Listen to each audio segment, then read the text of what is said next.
Bienvenidos a Conciencia Vial. Gracias por estar de nuevo con nosotros aquí en la pantalla de Canal 5 a través de lo que significa la posibilidad de vernos en todo el país. Hoy vamos a estar con un programa que tiene muchísima información, pero les quiero agradecer especialmente a todos aquellos que nos acompañan durante la semana con la vía del WhatsApp, enviando lo que son las preguntas, que a veces se generan solamente preguntas y otras veces ya directamente la posibilidad de invitar a alguien porque a ustedes se les generó alguna duda.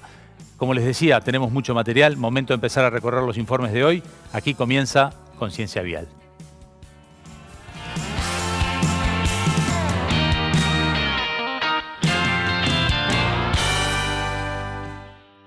Presentan este programa empresas con responsabilidad vial. Automóvil Club del Uruguay. Mileto, piscinas, saunas y spas. Punta Tracking, monitoreo satelital de vehículos. UNIT, un país de calidad. Banco de Seguros del Estado. En Uruguay nadie te da más seguridad. UTE, transformando con energía nuestro país.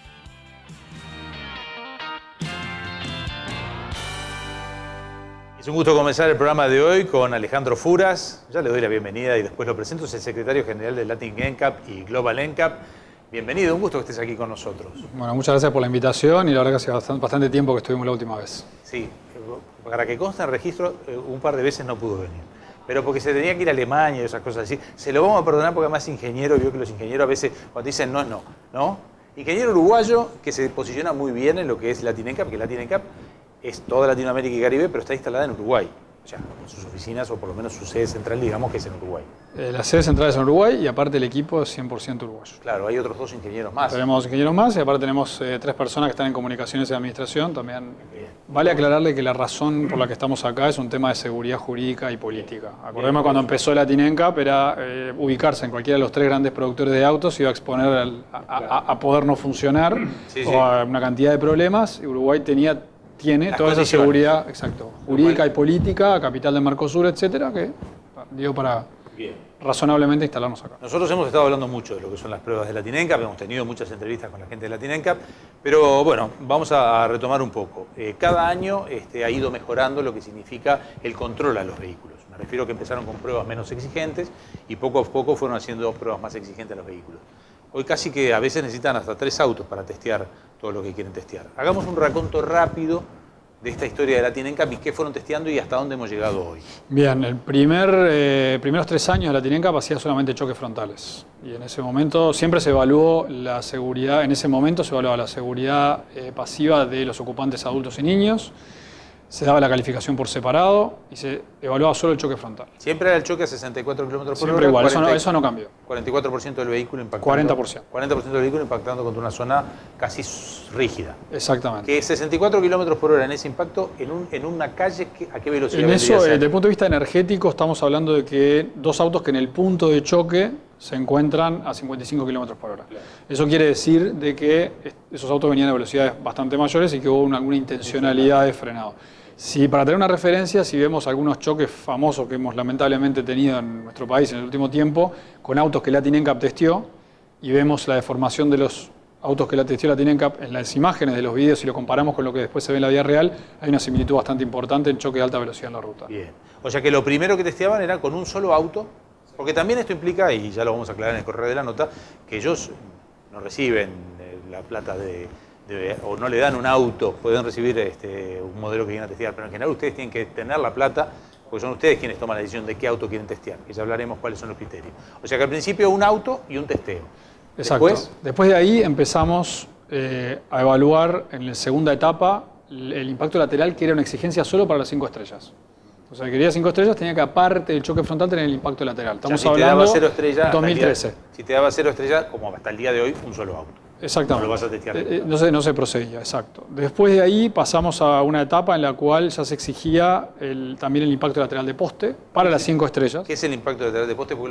El impacto lateral de poste es la peor situación de impacto que puedes tener en un auto, en la cual el vehículo va de costado, o sea, totalmente sin control, derrapa de costado, se impacta contra una columna o un árbol o lo que sea, pero rígido, pero de poca superficie, cosa que concentras la fuerza en un área muy chiquita, alta presión. Claro, es como ese abrazo que muchos autos que no tienen la resistencia, exacto, como que abrazan la columna o abrazan exacto, y ahí la estrategia del choque es que vos apuntás la cabeza del dummy al punto de impacto. O sea, no es que, bueno, le pegás adelante, le estás yendo al peor punto de impacto, que es donde está la cabeza del muñeco. Bien, ahí entonces llegás a usar hasta 3 autos. Ahí llegamos, cuando se precisaba, hasta 3 autos. Ahí estábamos hablando del año 2016 al 2020. ¿Sí? Y después, en el 2020, ya cambiamos a un sistema que es casi igual al de Euro NCAP. Vamos a aclarar algo, cada vez que nosotros hacíamos un cambio, los cambios hay que hacerlo, como hay cambios regulatorios y todo, hay que hacerlo para que la industria vaya mejorando. Pero aparte nos encontramos con que teníamos que de alguna manera acompasarnos con Euro NCAP. Cuando empezó Latin NCAP contra Euro NCAP teníamos una distancia de aproximadamente unos 15 años, no solamente distancia real, sino distancia desde el punto de vista de lo que se evaluaba. Y nosotros cuando empezamos a testear y nos empezamos a aproximar el año 2020 ya teníamos una cercanía, podríamos hablar de 8 o 9 años. Y hoy día, con lo que estamos evaluando, que es lo que es el 2020 y lo que estamos exigiendo, podemos estar hablando de una distancia de 6-7 años con Euro NCAP. Bien, ustedes tienen una aceleración mayor que la de Euro NCAP. Sí, correcto. Aclaremos que, ya lo han dicho en otras notas, Euro NCAP testea autos que van para el mercado europeo y al ser ellos testear el Caribe, y aunque a veces se testea el mismo auto, dan distintos resultados o pueden llegar a dar el mismo, pero ustedes no confían en que un auto que tiene 5 estrellas ya quede validado para Latinoamérica. Sí, no es que no somos nosotros, es representamos a los consumidores y por ende, y lo hemos demostrado muchas veces, porque al principio había un poco de dudas, pero lo hemos demostrado varias veces, que hay diferencias en autos que se pueden hasta ver iguales y se pueden inclusive venir la misma planta y aún así hay diferencias significativas en la protección de seguridad. No voy a hablar del tema de las estrellas en sí, sino exactamente en lo que es la seguridad. No solamente por la falta de equipamientos, sino que aparte hemos visto diferencias en las construcciones. Y lamentablemente muchas veces los fabricantes nos dicen el auto es igual, les juro que es igual, pero a las vistas del ensayo en sí mismo hay diferencias y muchas veces los ingenieros de seguridad no se les notifican de cambios que se hacen en producción para cuando los autos son entregados en regiones como las nuestras. Bien, en este largo recorrido que han tenido, nuestro programa se llama conciencia vial, es decir, en parte apelamos a la ciencia, pero en ese juego de palabras está la conciencia de la gente. ¿Qué tanto crees que evolucionó la cabeza del comprador en fijarse en que su vehículo es seguro o en fijarse que su vehículo trae un estéreo o una pantallita, es decir, o el modelo que me gusta más de afuera, o a veces manda al bolsillo, es decir, llego a tal auto y no llego a tal otro, aunque en realidad hay autos que tienen buenas puntuaciones en casi toda la franja? ¿Cómo has visto esa evolución del comprador? Uruguay tiene una particularidad respecto al resto de América Latina. Evolucionamos bastante bien, es un mercado bastante chico y lo que sucedió acá es que tuvimos compromiso, como en el caso de ustedes y un par de medios más, en difundir, en tratar de transmitir los valores, en tratar de convencer y hacer entender a la gente la importancia de la seguridad, y esto ocurrió a lo largo de mucho tiempo, además del trabajo de Latin NCAP, y se ha logrado cambiar. Uno de los síntomas más significativos que vimos hasta ahora es de que antes, vamos a hablar del año 2010, 2011, 2012, se vendían autos, lo ves en la publicidad del periódico, de publicidad online, y no se hablaba de seguridad. Seguridad no era algo que aparecía dentro de los primeros ítems. Diría que a partir del 2014, 15 para adelante empezamos a ver que en los primeros 3 puntos que se mencionan en la publicidad habla de la seguridad, mal o bien, errándole o no, pero se habla de la seguridad. Hay marcas específicas que han hecho más hincapié. Exacto, las marcas que tienen más para mostrar, que tienen mejores calificaciones, han hecho inclusive adhesivos en los vehículos cuando los venden. O sea, hay formas, pero claramente si tú miras hoy la publicidad en venta de vehículos en Uruguay, la parte de seguridad parece siempre rankeada en los primeros lugares cuando se menciona o se habla o se trata de vender un vehículo. Siempre se pone el tema de seguridad por ahí. El año pasado estuvimos con ustedes en lo que fue el Parlamento. En realidad no estuvimos específicamente en el Parlamento, sino en el edificio anexo, porque era un anteproyecto de ley en donde las estrellas podían estar vinculadas como algo que se tenía que publicar. Creo que ha quedado como un anteproyecto, nomás no hemos tenido más avance al respecto, pero fue importante también. Sí, ahí esa mirada, por lo menos. Han habido, eso fue un proyecto que presentó jóvenes del Partido Colorado, exacto, que nosotros nos enteramos cuando ya estaba todo medio con la moña para entrar. Pudimos dar algún aporte, pudimos ayudar en lo que creíamos que podíamos dar una mano. Lo importante es que está en comisión. Nosotros fuimos llamados a sala en comisión hace pocas semanas atrás y entendemos que eso de ahí en más está en una evolución. Exacto, esperemos que Uruguay, así como tenemos el etiquetado de alimentos, como tenemos el etiquetado... Pero si estás afín a... Sí. Esa es una información. Es que claramente es lo que creemos que cambia el mercado. ¿Cómo hacemos para que esto se establezca más en el mercado, sea algo más a largo plazo? Dé un poco de, no solamente solidez, sino amplitud al espectro de autos vendidos a través del etiquetado. Eso creemos que es la solución, como lo ha sido en alimentos y todo, y partiendo de la base de que los mercados o el ser humano funciona mucho más por la información, como reacción positiva a algo, antes que por el castigo. Somos mucho más de responder mejor a los incentivos que a los castigos. Y esto va un poco en esa línea. Comunicando se logra la presión mayor sobre los fabricantes y los fabricantes logran convertir ese auto en mejor seguridad respondiendo a una demanda de los consumidores cuando las legislaciones están muy retrasadas. Sí, nosotros llevamos muchos años en esto y hemos ido viendo cómo evoluciona la ley y hemos ido viendo cómo se demoran también a veces en reglamentar las leyes. La 19.824 no está del todo reglamentada, por lo cual hay autos que traen control de estabilidad que no está en la ley, pero no reglamentada. Y en algún momento hablamos con la 19.061 que obligaba el doble airbag, ¿de qué servía el doble airbag si la estructura colapsa? Y te la voy a volver a hacer la pregunta, porque seguimos teniendo automóviles que cuando ustedes los testean la estructura colapsa totalmente. Entonces, ¿de qué sirve un airbag si la estructura no es estable? Poco. Porque en realidad cuando evalúas la seguridad del auto, evalúas el todo, no si tiene airbags o no, puedes tener el mejor airbag, el mejor cinturón y la mejor estructura y ninguna de las tres cosas funcionar adecuadamente en coordinación en el momento del choque. Que el cinturón no logre la tensión en el momento adecuado, que no dispare cuando tiene que disparar los pretensionadores, que el airbag dispare afuera de tiempo y a pesar de tener una buena estructura no funciona. Es un todo.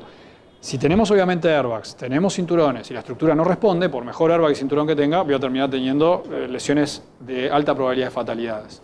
Entonces, es todo el sistema. La estructura es la base. Si tú no tenés una estructura buena, con buena resistencia, estable en el choque, te va a limitar en lo que el fabricante pueda mejorar. En el choque frontal, en el choque lateral de poste y en otros elementos de seguridad que tiene el vehículo, inclusive hasta los dinámicos.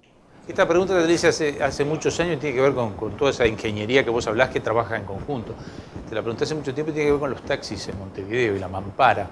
En aquel momento fuiste lapidario cuando me contestaste, no sé, te vas a acordar de la respuesta. Pero quiero saber si seguís opinando lo mismo.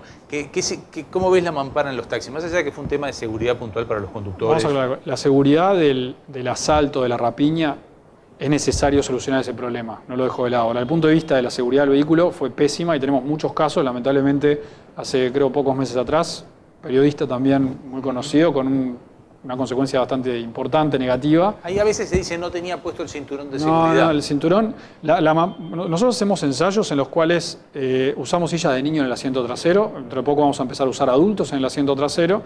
Pero básicamente una silla de niño que pesa bastante menos, es bastante más compacta y tiene una sujeción bastante mejor. Vemos que hay desplazamientos hacia adelante que llegan tranquilamente al pilar B, o sea, al centro del vehículo. La mampara está mucho antes. Va a haber un impacto con la mampara.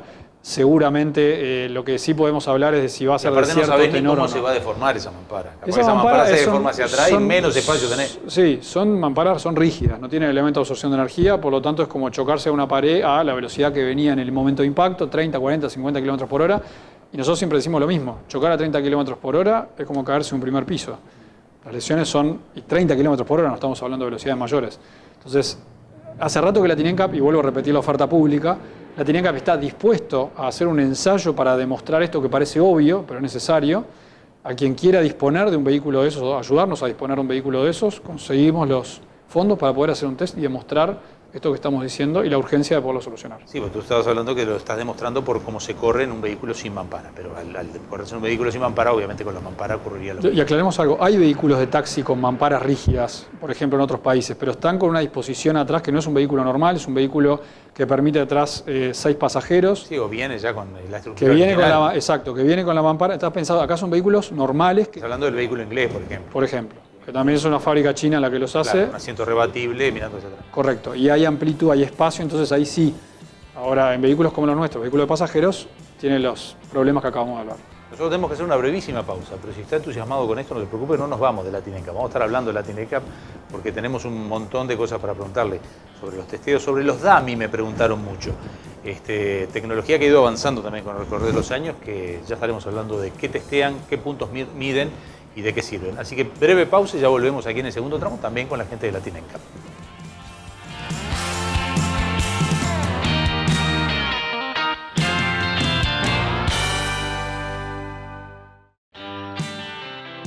Agradecemos a Demarco Sistemas de Almacenaje, Hotel Crystal Tower, Fabián Ciuto Intercoafer, Julio Selman con sus marcas Spencer Bryson, Camisa VV Cantoni y American Crew.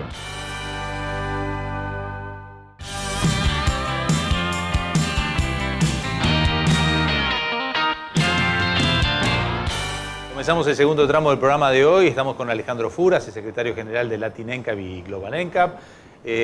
Habíamos quedado en un avance anunciando algunas cosas, entre ellas los dummies, que uno está acostumbrado ya a verlos en lo que son los videos, pero que son alta tecnología. ¿Qué es un dummy? Explícame un poquito más allá de ese robotito que uno ve, que está conectado con cables, que tiene sensores.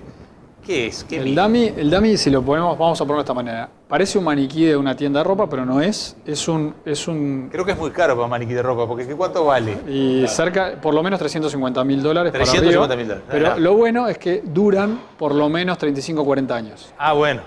Pero igual para maniquí es caro. Para maniquí es caro, totalmente.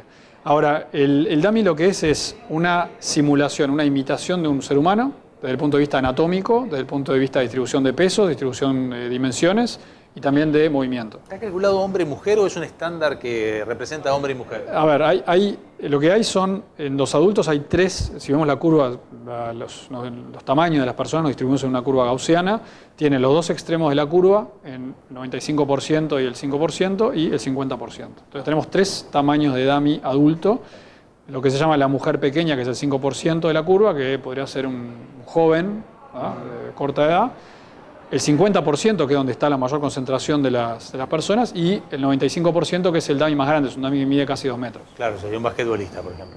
Un basquetbolista, siendo 1,95. Pero están los tres. Ahora, cuando se habla de hombre-mujer, lo que hay que entender es que a las velocidades y las energías que hablamos y las desaceleraciones que hablamos, poca diferencia hay en el género del punto de vista anatómico. El anatómico quiero decir de las diferencias anatómicas que tenemos hombre-mujer, eso no incide en el impacto. ¿Qué es lo que incide sí en la diferencia de género? El tamaño. Por ejemplo, la frecuencia de las mujeres por lo general son de menor tamaño que los hombres, entonces ahí sí, pero desde el punto de vista de qué es lo que sujeta o lo que nos ayuda a pasar una situación de choque son principalmente los huesos. Claro. Y ahí entramos en otro tema, el envejecimiento que tiene una persona de una mujer con los problemas que tiene, osteoporosis, exacto, con resistencia mecánica de los huesos, cambia. Entonces, si bien el dispositivo en la médula, acabo de explicar cómo es un dummy, en la médula es lo mismo, o sea, adentro es lo mismo, lo que se tiene que ajustar mucho son los criterios biomecánicos. Es decir, algo que yo acepto para un adulto, una persona, un hombre de 40, 50 años, de tamaño medio, en resistencia mecánica, no es lo mismo que puede resistir una mujer, por ejemplo, de 60 años. Pero eso es un registro dentro de lo que mide el dummy. Dentro de lo que se mide. Igual se están desarrollando dummies con características más parecidas a la característica femenina. Hay un desarrollo y un par de pruebas que están haciendo eso, están corriendo, están viendo dónde está el espectro biomecánico para decir, esta mujer, este tamaño de ser humano, tiene que tener este tipo de criterios biomecánicos de... Sí, la gran diferencia entre un hombre y una mujer es el embarazo en una mujer. El embarazo es uno de los temas críticos, pero recordemos que el embarazo tiene dos características. Primero, cuando ponemos un cinturón en una embarazada, el vientre va por fuera del cinturón, o sea, va por abajo, en la pelvis y por arriba entre los pechos. Nunca sobre el vientre. Y la propia elasticidad, lo que parece increíble, la elasticidad humana de los tejidos, el líquido amniótico, todo eso ayuda mucho a prevenir lesiones. Si es que no hay nada que impacte de frente, si es solamente una desaceleración frontal, ayuda mucho. Hay dummies también embarazados que están en desarrollo y que vamos a ver, capaz que en un par de años ya se puede empezar a ver algunas pruebas con esos dummies. El dummy lo que es un ser humano copiado, ¿sí?, con materiales muy resistentes, con carne afuera, con huesos adentro, que si tú lo desarmás un dummy tenés toda la parte de la piel y los músculos es silicona, son tejidos de silicona, los puedes desarmar, y abajo hay un esqueleto muy parecido a un esqueleto de un ser humano, con las mismas partes, pero hecho de materiales mucho más resistentes con sensores, que los ponemos ¿Cuántos sensores lleva?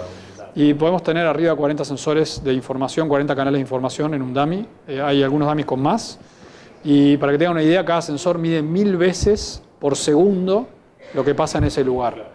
O sea que el flujo de información es enorme.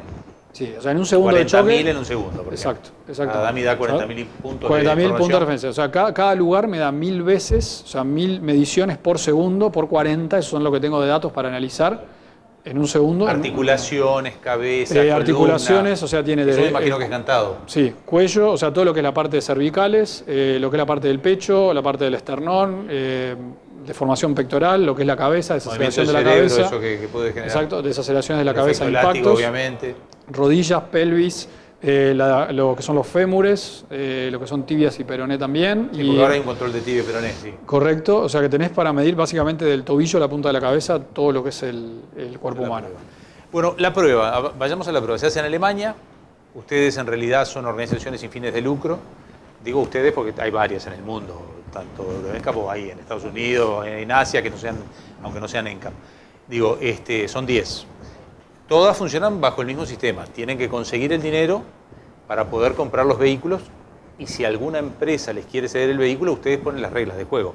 ¿Cómo es eso? Eso correcto. Hay otra cosa que, para entender, los NCAP son una creación de los gobiernos. O sea, los NCAP son una herramienta de los gobiernos. Los gobiernos desarrollaron los NCAP porque no podían ir tan rápido como querían en regulaciones técnicas. ¿Ok? Entonces, si tú mirás el mapa de los NCAP, todos los NCAP del mundo, salvo Latin NCAP, tienen el apoyo directo, indirecto o completo de los gobiernos locales. El único que no lo tiene es Latin NCAP, porque si bien está diseñado para albergar a gobiernos y se los ha invitado, no han todavía... No hay patrocinio. No, no es un tema de patrocinio, a veces no se precisa dinero. Ni siquiera... No, porque basta con que un gobierno haga, por ejemplo, que un gobierno como el australiano diga, todo lo que yo voy a comprar en mi flota de Poder Ejecutivo tiene que ser 5 estrellas, o 4. Eso es suficiente. Ya ves que eso no es dinero. Hay otros gobiernos que prefieren contribuir con dinero para mantenerse en anonimato. Hay otros gobiernos que dicen, yo voy a poner el etiquetado obligatorio, que tampoco es un costo para el gobierno. Etiquetar el vehículo obligatoriamente es una forma de impulsar el programa ENCAP. Sí, de obligar a las automotrices a cumplirlo, pues si no usted no entra en mi mercado. Exacto. Y hay otros sistemas, como tiene el europeo, que es un poco más de acuerdo de caballeros, en el cual todas las marcas, cada vez que sacan un modelo popular nuevo al mercado, lo someten a las pruebas de Euro NCAP. Y hay como un acuerdo, no hay obligación ni nada, pero todas, auto nuevo que sale, va a parar al Euro NCAP y va a ser calificado. Y cuando no es calificado, la prensa se ocupa de levantar la pregunta de ¿y qué pasó? ¿Por qué no lo calificaron? Claro. O cuando le va mal, cuando le va bien no pasa nada, no hay casi prensa, pero cuando les va mal, la prensa realmente difunde que el auto anduvo mal, con un mal resultado, etcétera, etcétera. Bien, ustedes eligen los vehículos en generalmente marcas muy vendidas y de las marcas vendidas, si hay un modelo que está en varios países, eligen el que tiene las menores características de protección, por decirlo de alguna manera. Que si hay sí, es la versión, más sencilla, más básica en seguridad pasiva. En seguridad pasiva. Y ahí ustedes compran 1, 2 o 3. Depende, si es un auto que tiene... Y ya le tienen el ojo de que... No, hoy seguro que son 2, el frontal y lateral hay que hacerlo. Ahora, si el auto no tiene protección lateral de cabeza estándar, o sea, la prueba de poste no se hace si el auto no tiene protección, exacto, porque se está apuntando al dummy, etcétera, y no se hace por esa razón. Entonces ahí serían solamente 2 vehículos. Cuando hay protección lateral de cabeza estándar, entonces ahí sí tenés que comprar un tercer vehículo para hacer las pruebas. Allí ustedes mandan autos comprados en Latinoamérica a Alemania. Sí, porque lamentablemente en América Latina no tenemos un laboratorio, a pesar de tantos años después de Latin NCAP, no tenemos un laboratorio independiente para hacer estas pruebas. Bien, allí se testea y están los resultados. De allí salen los videos que vemos en internet. Correcto. En la página de ustedes. Correcto, que es el mismo laboratorio que usa, por ejemplo, Euro NCAP, que usa el NCAP de India, que usamos para África, etcétera, etcétera. El eléctrico, han empezado a testear eléctricos. O sea, se ha testeado un Jack y no le fue muy bien. Pero, ¿qué expectativa tienen con el auto eléctrico en cuanto a seguridad? No te estoy hablando de si te gustan o no te gustan los eléctricos. A ver, es como todo. Hay autos de combustión interna buenos, hay autos de combustión interna malos en seguridad. Y en eléctrico va a pasar lo mismo. Hemos tenido uno, el caso del Jack, que se testeó hace poco, el primer auto eléctrico con una seguridad mala, y seguramente aparezca un eléctrico con buena seguridad. ¿Cuáles son los desafíos que le representa desde el punto de vista de la ingeniería a la marca? Primero, el tema de la batería, que la batería está puesta en el piso, que el auto pesa más. Eso afecta en lo que es la parte de frenado, ESC, la parte dinámica. Además, la batería tiene que ser literalmente indeformable. O sea, hay que proteger la batería para que sea indeformable porque deformaciones en la batería determinan riesgo de incendio, explosión, etcétera, que la Latin NCAP penaliza. Siempre traigo el ejemplo del i3. El i3 fue el primer auto eléctrico masivo que se testeó, el primero de los primeros que testeó Euro NCAP, y es una estructura de fibra de carbono. Deformación prácticamente nula para proteger la batería. Bueno, como siempre, nos quedamos cortos con el tiempo, Alejandro. Un gustazo que hayas estado con nosotros y te vamos a estar convocando lo antes que puedas. Cuando quieran, un gusto. En cualquier momento te tenemos. Cuando quieran, un gusto y muchas gracias. Un residente de Uruguay, pero que viaja mucho. Ese es el problema que tenemos. Arrancamos al principio diciendo que Latin NCAP está en Uruguay, pero su trabajo lo obliga a viajar mucho. Gracias por hoy. También gracias a ustedes. Nos estamos reencontrando ya la próxima semana cuando hagamos juntos más conciencia vial. Hasta entonces.